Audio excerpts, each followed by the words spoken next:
Monday, September 2nd, 2013. 1 ounce of silver is $24. 1 Bitcoin is $140. Peace News Now is brought to you in part by friends of WeUseCoins.com. Learn about Bitcoin at WeUseCoins.com. Heroic peace activist and living legend Nelson Mandela is in the hospital suffering from an infection. Doctors say the 95-year-old is in stable but critical condition. Listen up, homeschoolers, at 8 a.m. on Thursday, August 29th, 2013, in what has been called a brutal and vicious act. A team of 20 social workers, police officers, and special agents stormed a homeschooling family's residence near Darmstadt, Germany, forcibly removing all 4 of the family's children, ages 7 to 14. The sole grounds for removal were that the parents, Dirk and Petra Wunderlich, continued to homeschool their children in defiance of a German ban on home education. The children were taken to unknown locations. Officials ominously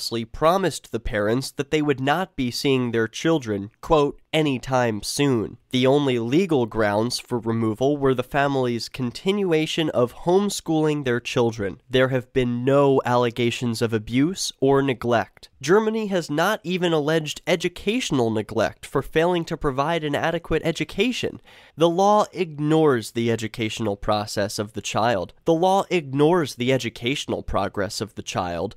Attendance, not learning, is the object of the German law. A family court judge signed the order on August 28th authorizing the immediate seizure of Dirk and Petra Wunderlich's children, citing the parents' failure to cooperate with the authorities to send the children to school. The judge also authorized the use of force against the children, if necessary, reasoning that such force might be required because the children, quote, had adopted the parents' opinions regarding homeschooling and that no cooperation could be expected from either the parents or the children. Dirk Wunderlich said, quote, I looked through a window and saw many people, police, and special agents all armed. They told me they wanted to come in and speak with me. I tried to ask questions, but within seconds, 3 police officers brought a battering ram and were about to break the door in, so I opened it. The Wunderlichs have moved from country to country looking for a place to call home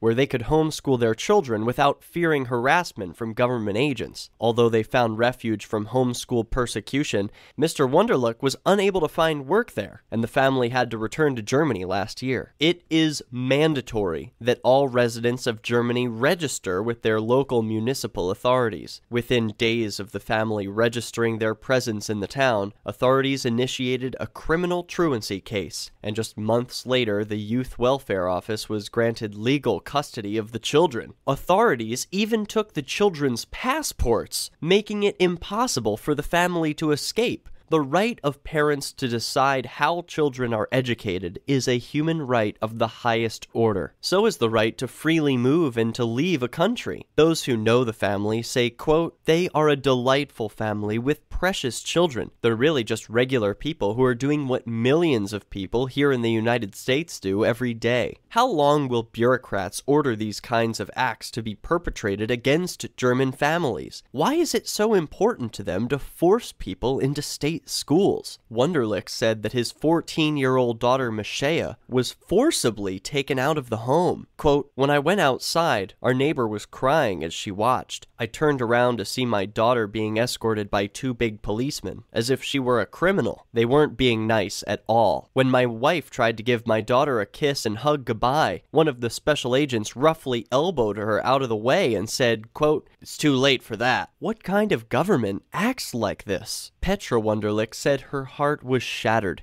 When the parents asked when they could seek a hearing to contest the seizure of their children, they were told they would have to wait until the regular judge returned from vacation. You can support the Wunderlich family by donating to the Homeschool Freedom Fund, link in the show notes. Peace News Now is on the Next News Network and is brought to you in part by friends of WeUseCoins.com. I want you to share this episode, and if you enjoyed it, send some Bitcoin to donate.peacenewsnow.com. I'm Derek J, reminding you that peace is the way.